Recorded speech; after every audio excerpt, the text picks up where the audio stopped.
Welcome back to another episode of the Radio Psychs, your premier podcast for insights into everything mental health. I'm Dr. Aaron Haddock. And I'm Dr. Rhonda Yu. We're psychologists who care about people and bringing science to practice. And we're so glad to have you join us. Please note that the information shared in this episode is solely intended for informational and entertainment purposes only and is not a substitute for professional medical or mental health advice, diagnosis, or treatment. Today's topic is... Hold up. Are you sure we're ready? Or should we, discuss it just a little bit more before recording? What are you talking about, man? Trust me, we're ready. We can't put this off anymore. It's go time. All right. Let's do it. Okay. Sorry, Josh. No problem. I'm ready when you are. Third time's the charm, I hope. Are they talking about overcoming procrastination or just modeling it? At this rate, I'll have grandkids before we're done. Here we go. Today's topic is strategies to overcome procrastination. All right. Today we're picking up where we left off in our previous episode on procrastination.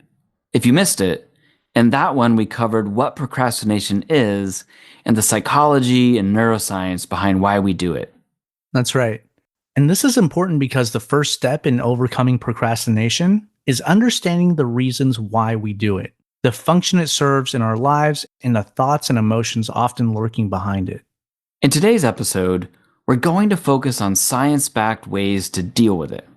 Rondi, what's up first? First, let's talk about dopamine's role. Turns out, dopamine is more than just a feel-good chemical. It's what drives us to pursue rewards. When dopamine levels are high, we're more motivated to get things done. But when they're low, everything feels, kind of meh, Right. And when we're feeling like this, we tend to turn to quick dopamine fixes like scrolling through TikTok, checking messages, or even reorganizing our desks. But here's the interesting part. If we can find ways to boost our dopamine levels before we start a task, it can actually help us kickstart motivation. So how do we do that? By engaging in activities that get our blood pumping, like a quick workout, brisk walk, or cold shower even, can give us just enough of a dopamine push to make that task seem more doable and get the ball rolling. It's like a little brain hack. Instead of waiting for motivation to magically appear, we can take control and create it. I'm down with the brief exercise, but you can keep the cold shower. Okay. So in our last episode, we also discussed how our brains are wired to favor short-term comfort over long-term rewards. We get a temporary sense of relief when we put things off, which actually reinforces the habit. But the good news is we can counteract this by shifting our mindset. One of the first ways to do that is by practicing mindfulness, just bringing our attention to the present moment to become more aware of the procrastination impulse as it comes up, without judgment. Research shows that practicing self-compassion and adopting a growth mindset can significantly reduce procrastination. When we treat ourselves with kindness and view challenges as growth opportunities, it helps us take action without getting bogged down by negative emotions. And another way to avoid spiraling into procrastination is by creating structured routines. It helps to set up specific implementation intentions, which are simple if-then plans. Like, if it's 10 a.m., then I'll start on my report. I see. They help turn vague intentions into concrete steps. Exactly. And there's one more trick to help with motivation. Visualize success. Imagine the task completed and the feeling of accomplishment. Yeah, just picturing it can make the task feel more attainable and less overwhelming. So now that we've laid the groundwork with mindset, let's talk about actually getting started. When we're facing a big project, it's easy to feel overwhelmed. What can we do? It can help to break tasks down into smaller, manageable parts. And here's where dopamine dynamics come back in. When we finish even a small part of a task, we get a dopamine boost, which motivates us to keep going. So breaking tasks down doesn't just make things easier, it can actually build momentum by creating a positive feedback loop that can help us power through. That's it. Another effective method is the Pomodoro technique, which is just a fancy name for a simple concept. Work for 25 minutes, then take a short break. Working in focused intervals like this can help to make any task feel more manageable. Yeah, when we tell ourselves just 25 minutes, it suddenly feels more doable. And if 25 minutes feels too hard, scale it down to whatever does feel achievable. So maybe even just 5 minutes, right? Once you get going, you'll often find the task wasn't as bad as it seemed. The simple act of getting started reduces our tendency to put things off because it shifts our perception of the task. Exactly. It's like jumping into cold water. It's just that initial shock that's the hardest part. And once we're in, it usually feels a whole lot better. Nice try. I'm still skipping the cold shower. All right, all right. Now let's talk about structuring and prioritizing tasks.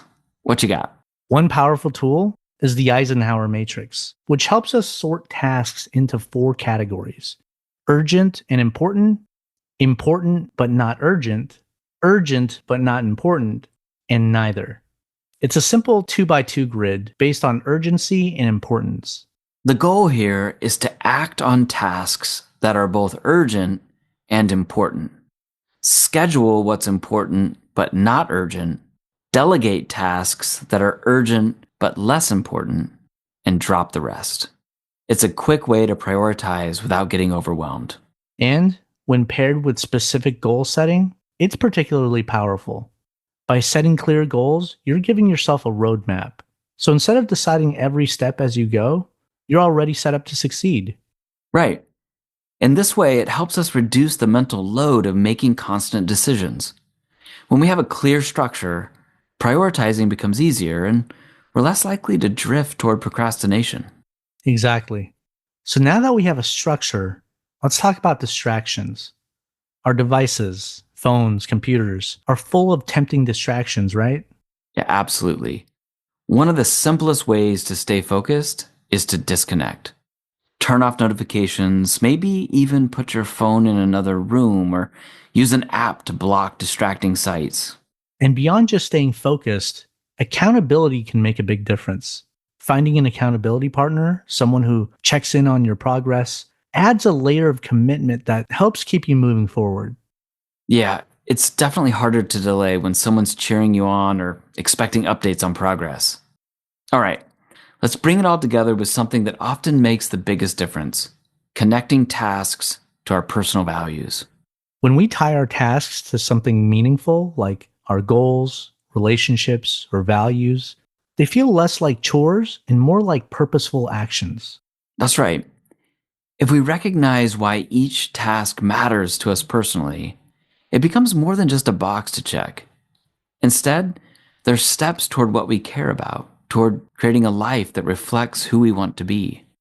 It's a great motivator, and it also makes the task more engaging for the prefrontal cortex, the logical part of our brain, and reduces emotional resistance, making it easier to focus. With that, we've covered a full toolkit for tackling procrastination. Thanks for joining us. We hope these strategies help you tackle procrastination effectively. And if you find our podcast helpful, make sure to like and subscribe. Until next time, take care and be well, everybody. Take care and be well. Finally. I thought we were recording the director's cut of this episode.